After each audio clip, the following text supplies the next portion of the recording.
Mbola 4 taona izy ny tonga teto ary 4 taona ny tezana azy teto a.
Mitovy amin'izay fahaseranan'izay koa ny lalovan'ny trano fitiavana zany, fa natao nizaniza zany ka afaka hoe manampy mamely tolo-tanana mba ahafahana mikarakara ara-pivelomana sy ara-pahasalamana andreo marary ireo dia raisina hiatanandroa mandray hiatanandroa izay, fa misy olona manao an'izay. Fa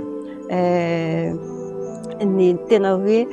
fahaseranana menjady aminay eto zany dia resaka fanafody, satria ny fanafody mihina-panafody isan'andro hoe, satria rehefa misy tsy anankiray tsy mihinana fotsiny dia efa korontana ny ato tokantranonay ato, satria fanafody zany no manampy andreo mba hilamina, satria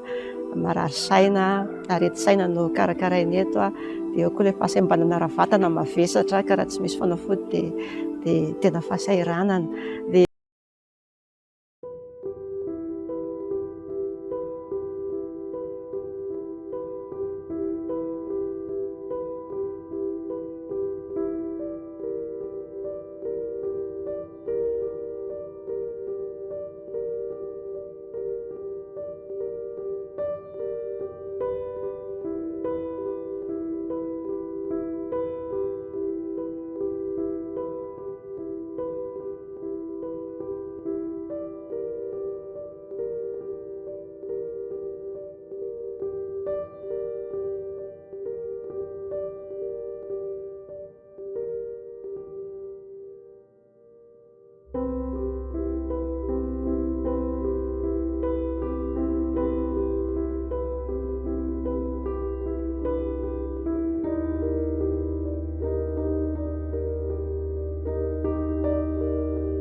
Kokoa eo amin'ny fiainana ny marary izay tafiditra eto aminay moa zany, na hoe ireo mandalondalo eto satria misy koa ireo hoe tsy voaray fa any mipetraka any amin'ny fianakaviany fa mifanerasera mifandray aminay, dia ezahanay ny mampiaina anazy foana hoe miaina maha olona anazy feno zany, na dia hoe eo aza ny fahasembanana. Dia ezahanay ihany koa zany mitrandraka izay zavatra kely mba misy sy vitany, ohatra hoe misy tsy afaka mihetsika mihitsy fa vadika vao mivadika kanefa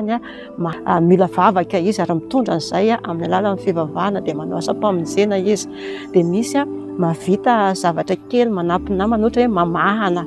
dia zareo misy tsy afaka mihinana mihitsy dia ny sasany afaka mamahana, afaka mandio kely ny namany koa izy manampy anay na mibata, ny sasany hoe afindra amin'ny kalesy na afindra eo ambony fandriana, dia ireo zany mifanampy, tena mifanampy mihitsy mba ahafahanay hoe tena mivelona amin'ny fiainam-pianakaviana tanteraka ato an-trano. Dia misy manampy ao an-dakozia, manao vaisselle, mandio ny trano finanana. Dia misy manampy ao amin'ny fanasan-damba, manalamba, mitatitra lamba miaraka masera, zany hoe tsy mahavita asa feno fa miaraka mifameno foana zany, ary izay fifamenoana izay zany tena zava-dehibe na amin'ny sehatra ny fiangonana na amin'ny sehatra ny fiarahamonina, hoe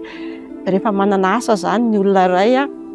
na dia asa tsotra aza dia manampy anazy hoe olona feno izy. Ary amin'ity trano ity ny zavatra hitanay ny tena mafy ho an'ireo marary ireo dia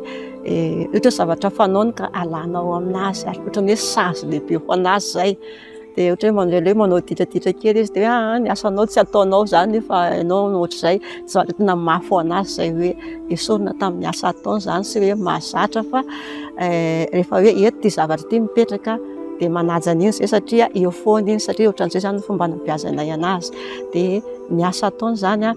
tena hita hoe sarobidy ho andreo ny manana asa. Dia tato ato moa izay nanana izay hevitra izay hoe fivoarana ho antsika rehetra izay voalaza rehetra teo izay.